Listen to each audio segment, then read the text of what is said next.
இசையமைப்பாளராக அவதாரம் எடுத்திருக்கும் இசைஞானி இளையராஜா அவர்களுடைய பேரன் யதீஸ்வர் அவர்களுடைய இசையில் ஒரு புதுசாக ஒரு பாட்டு ஒன்று வந்திருக்கு. அதாவது போகிற போக்கில் அப்படின்னு ஒரு பாடல் ஒன்று இப்போ வெளியிட்டிருக்காங்க. அந்த பாடலை நம்ம தலைவர் சூப்பர் ஸ்டார் ரஜினிகாந்த் அவர்கள் தான் வெளியிட்டிருக்காங்க. அதற்காக தலைவரிடம் சென்று ஆசி வாங்கியிருக்காரு இளையராஜா அவர்களுடைய பேரன் யதீஸ்வர். ஸோ தலைவர் கூடவே சேர்ந்து நம்ம கமலையாவும் இந்த பாட்டை ரிலீஸ் பண்ணியிருக்காங்க.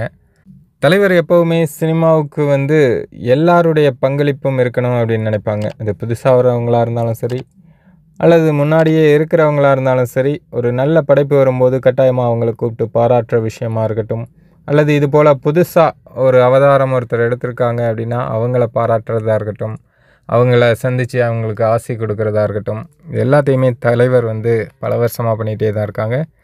இப்போ இளையராஜாவும் தலைவரும் எந்த அளவுக்கு நெருங்கிய நண்பர்கள் அப்படிங்கிறது எல்லோருக்கும் தெரியும். அப்படி இருக்கும் பட்சத்தில் இளையராஜா அவர்களுடைய பேரனுக்கு தலைவர் பண்ண மாட்டாங்களா என்ன?